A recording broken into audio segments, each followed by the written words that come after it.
Assalamualaikum warahmatullahi wabarakatuh. Pada video kali ini, kami kelompok 6 yang beranggotakan Vica Indriani dengan nomor BP 1911021002, Prima Widitya Leoni nomor BP 1911021004, Widya Lestari 1911021017, dan Tita Wulandari 1911022014 akan menjelaskan terkait materi pengaruh strategi lingkungan, ketidakpastian lingkungan, dan komitmen manajemen puncak pada kinerja lingkungan perusahaan, peran akuntansi manajemen lingkungan. Baiklah, di sini saya akan menjelaskan yaitu terkait materi pengaruh strategi lingkungan, ketidakpastian lingkungan, dan juga komitmen manajemen puncak pada kinerja lingkungan perusahaan yang berperan dalam akuntansi manajemen lingkungan. Nah, di sini terdapat itu pertama adanya perkenalan. Nah, kita juga harus mengetahui akuntansi lingkungan ini merupakan akuntansi lingkungan yang semakin tinggi dalam menempatkan momentum dalam proses pencarian organisasi yang berkelanjutan. Hal ini karena pemangku kepentingan telah menekan manajer untuk lebih fokus pada isu-isu lingkungan dan evaluasi kinerja lingkungan yang gunanya untuk mencapai pengelolaan lingkungan perusahaan yang lebih baik.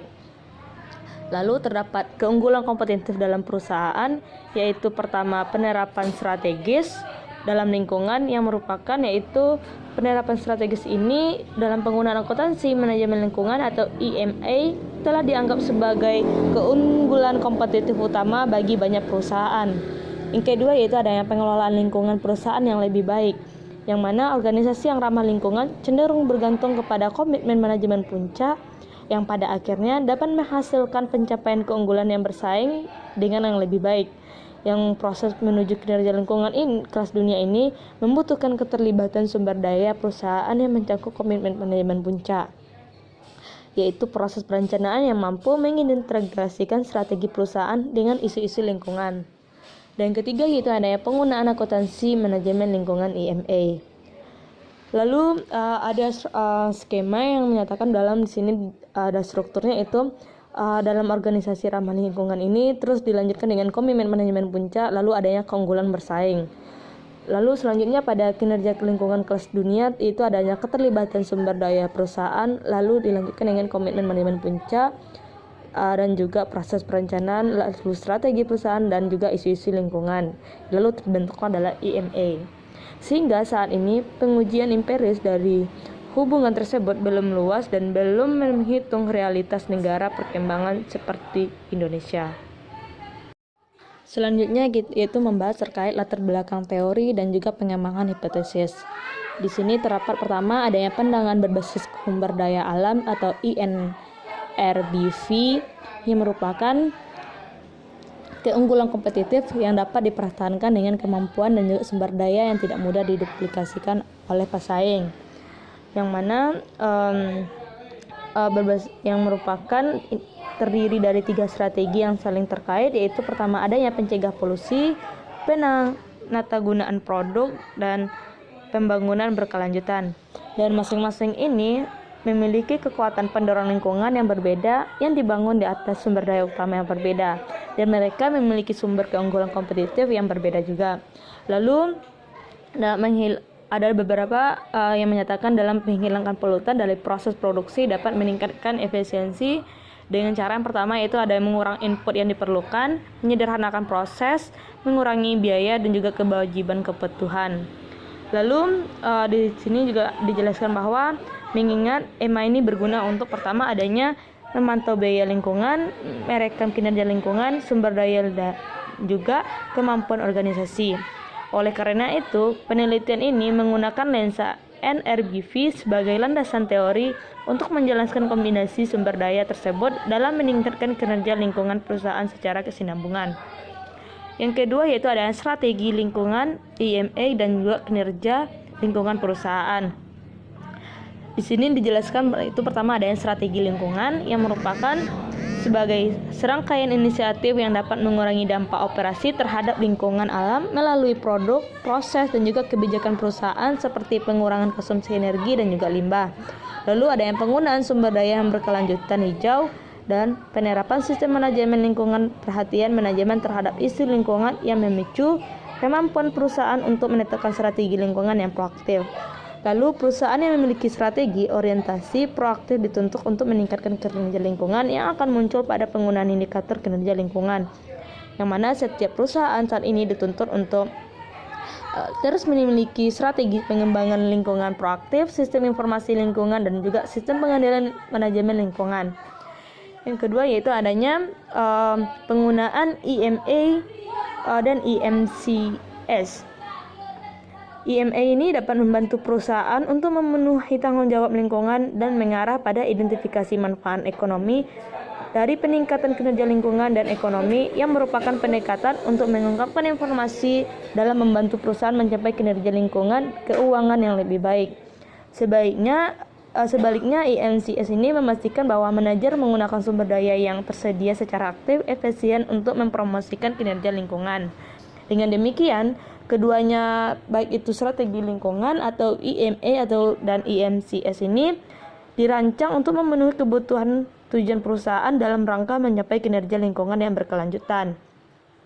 Ketiga yaitu adanya komitmen manajemen puncak, IMA dan juga kinerja keuangan perusahaan. Yang mana menurut Pearce tahun 2007 menyatakan bahwa ada 3 aset tidak berwujud yang utama dalam rangka perbaikan lingkungan yang berkelanjutan. Pertama yaitu adanya komitmen manajemen puncak terhadap isu lingkungan, kedua perencanaan strategi lingkungan, dan ketiga penggunaan IMA. Ketiga manajemen ini memahami potensi manfaat yang mungkin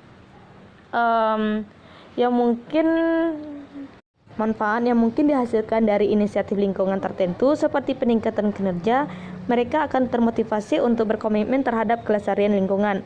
Penelitian sebelum telah menemukan hubungan yang signifikan antara komitmen manajemen puncak terhadap peningkatan kinerja lingkungan dalam perusahaan antara dukungan manajemen puncak dan juga penggunaan IMA.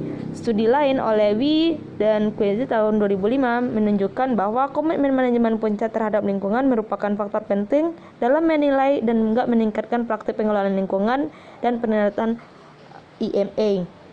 Yang keempat yaitu adanya ketidakpastian lingkungan yang dirasakan dan penggunaan IMA.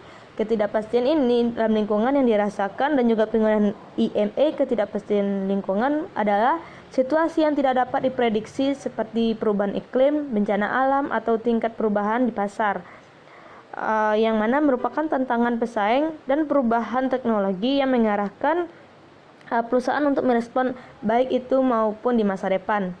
Dan perubahan ini menyebabkan ketidakpastian baru yang terkait dengan lingkungan alam dan ketidakpastian lingkungan ekologi yang dirasakan. Ketidakpastian lingkungan merupakan tantangan setiap perusahaan saat ini dan terkait dengan kurangnya informasi tentang akuntansi hijau dan kecepatan informasi lingkungan sebagai faktor yang membatasi suatu tindakan. Selanjutnya metodologi penelitian, di mana yang pertama dalam metodologi penelitian ini, mereka menjadikan respondennya yaitu manajer tingkat atas dapat berupa manajer umum, manajer operasi, manajer keuangan, dan manajer lingkungan.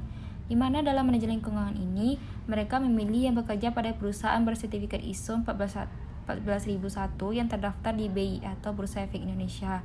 Kenapa mereka memilih yang lebih bersertifikat ISO ini? Karena mereka dianggap lebih peduli terhadap masalah lingkungan dan komitmen yang kuat terhadap tanggung jawab lingkungan. Selanjutnya pengumpulan datanya itu berupa survei online dengan kuesioner yang berguna untuk mengukur masing-masing variabel penelitian pada platform aplikasi dan nantinya akan dikirim ke email masing-masing perusahaan. Dan untuk mendapatkan email masing-masing perusahaan ini diperoleh dari informasi Kementerian Lingkungan Hidup atau KNLH. Selanjutnya ada ukuran dan timbangan, di mana dalam artikel mereka membahas bahwa ada 3 pengukuran instrumen penelitian. Yang pertama, maksud dan tujuan dari penelitian ini dengan menanyakan kesediaan responden untuk mengikuti survei. Yang kedua, dengan menanyakan ke responden tentang informasi demografis. Ini maksudnya seperti menanyakan jenis kelamin, usia, tingkat pendidikan, dan pekerjaan.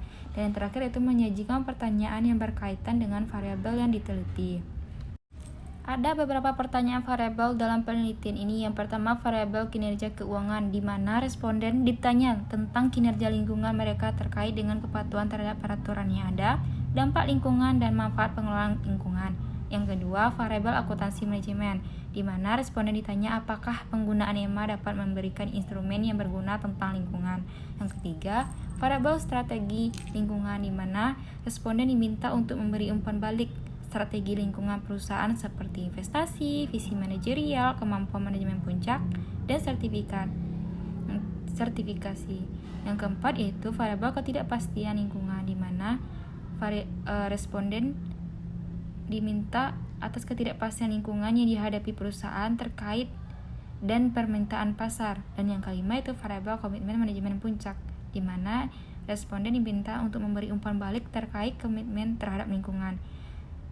Sebenarnya semua manajemen puncak ini tidak memiliki pandangan yang sama, tapi dalam penerapannya semua manajemen itu mempunyai keselarasan dengan visi dalam perusahaannya. Selanjutnya ada analisis data, di mana dalam menggunakan penelitian ini mereka menggunakan metode PLSPM untuk analisis data. Yaitu ada beberapa pertimbangannya. Yang pertama, bahwa PLSPM ini merupakan metode yang cocok untuk menguji efek mediasi, di mana fitur tersedia untuk melengkapi efek tidak langsung dengan berbagai pilihan. Yang kedua, PLSPM ini mengalami perkembangan pesat sehingga mampu menguji teori dengan tersedianya indeks goodness of fit. Yang ketiga, PLSPM ini memungkinkan peneliti untuk secara bersama menguji hubungan antar variabel.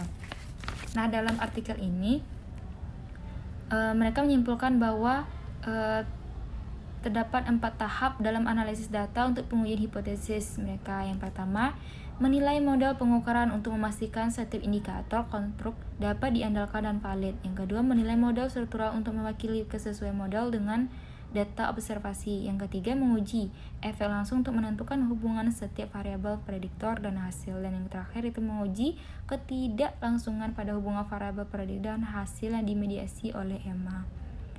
Selanjutnya itu temuan penelitian dalam artikel.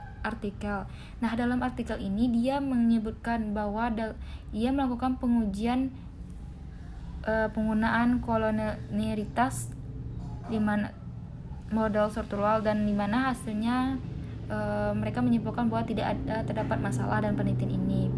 Selanjutnya ada pengujian hipotesis, di mana pengujian hipotesis ini dengan melihat parameter koefisien dan nilai signifikan dan dari internal kepercayaan terkoreksi bias, yaitu 95% dari masing variabel independen, dan hasil dari strategi lingkungan berpengaruh positif signifikan terhadap kinerja lingkungan perusahaan.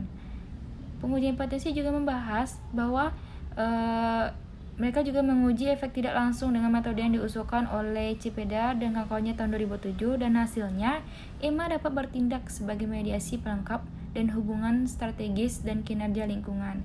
Selanjutnya, diketahui bahwa komitmen manajemen puncak berpengaruh positif terhadap kinerja lingkungan perusahaan, dan EMA ini dapat bertindak sebagai mediasi parsial pelengkap dan hubungan antara komitmen manajemen puncak dan kinerja lingkungan. Jadi lingkungan yang tidak pasti ini dapat mendorong perusahaan untuk mengadopsi EMA itu sendiri. Tidak hanya pengujian yang di atas, peneliti juga menambah hasil penelitiannya berupa membandingkan peringkat proper yang diperoleh setiap perusahaan dari Kementerian Lingkungan Hidup dengan kinerja lingkungan masing-masing berdasarkan jawaban responden. Namun dan mereka mendapatkan hasil berupa tidak adanya perbedaan yang signifikan antara peringkat proper dan persepsi manajer terhadap kinerja lingkungannya. Berarti dalam analisis tambahan ini hasil modal utama memiliki tahanan yang baik. Hal ini menunjukkan bahwa tidak ada bias sistematis yang mengganggu hal ini untuk dua ukuran kinerja lingkungan perusahaan. Baiklah, selanjutnya adalah pembahasan terkait variabel-variabel yang kita diskusikan pada kesempatan kali ini. Yang pertama adalah strategi lingkungan, kedua ketidakpastian lingkungan, ketiga komitmen top manajemen, dan keempat adalah peran akuntansi manajemen. Nah, langsung saja. Yang pertama yaitu strategi lingkungan. Strategi dalam konteks organisasi adalah penetapan berbagai tujuan dan sasaran jangka panjang yang bersifat mendasar bagi sebuah organisasi. Nah, dalam konteks ini, di artikel yang telah dijelaskan bahwa strategi lebih menitik beratkan pada permasalahan bagaimana strategi tersebut menghubungkan organisasinya dengan lingkungan. Pada era globalisasi ini, Tentu saja, perusahaan dihadapkan pada situasi dan kondisi di mana menuntut adanya pergeseran paradigma dalam memandang lingkungan sekitar.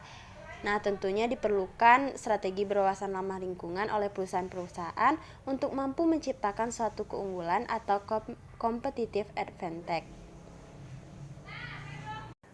Nah, dengan penggunaan strategi lingkungan, maka dinilai mampu menghemat biaya operasi perusahaan berupa penurunan biaya untuk pengelolaan limbah dan turunnya tuntutan atau klaim pihak ketiga atau masyarakat atas dampak polusi dan limbah buangan. Di samping itu, penggunaan strategi ini dapat meningkatkan penerimaan perusahaan melalui peningkatan penjualan terhadap produk-produk yang lebih natural dan ramah lingkungan.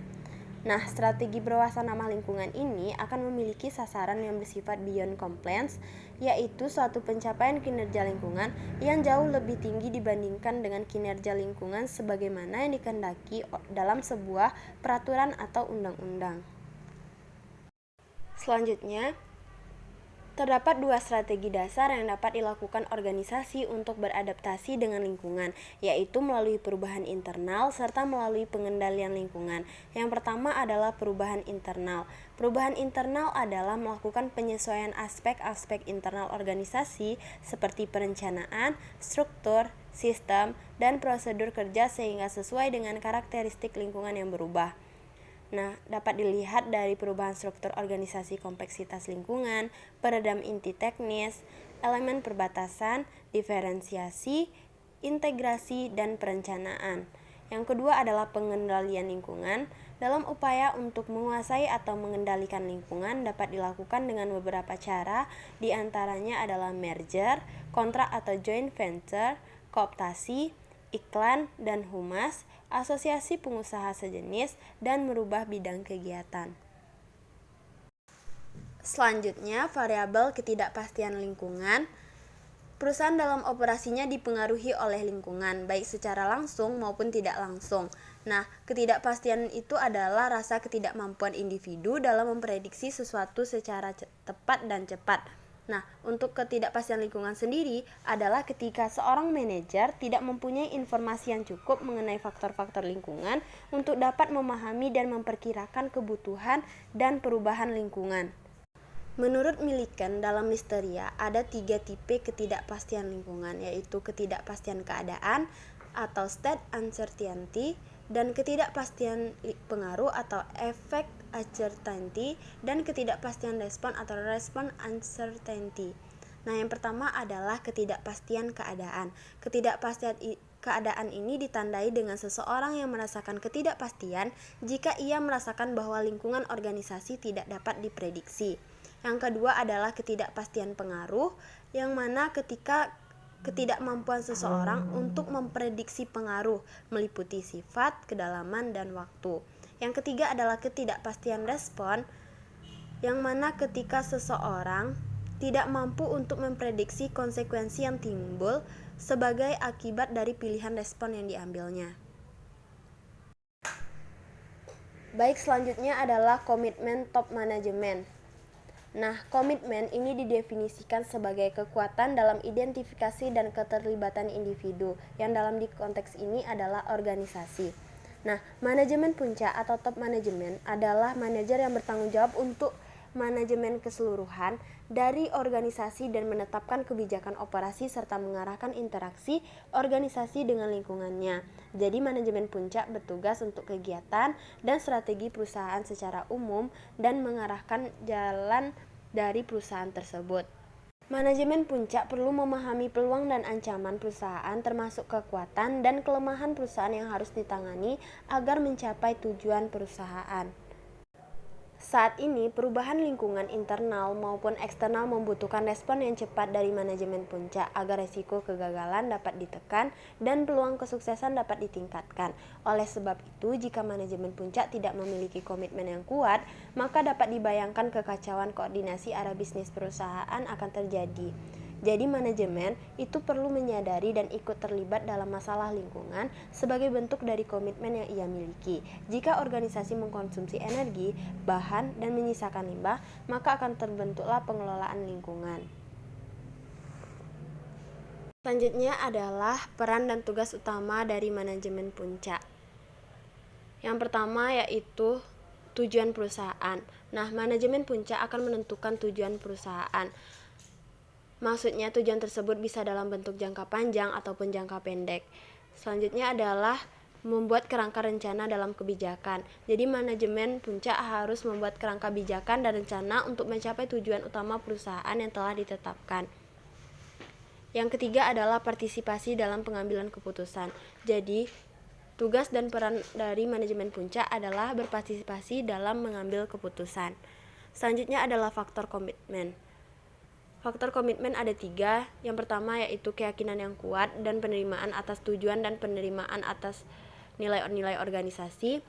Yang kedua adalah kemauan untuk mengarahkan usaha yang cukup atas nama organisasi. Yang ketiga adalah keinginan untuk mempertahankan keanggotaan organisasi. Selanjutnya adalah keuntungan yang dicapai perusahaan ketika menerapkan akuntansi manajemen lingkungan.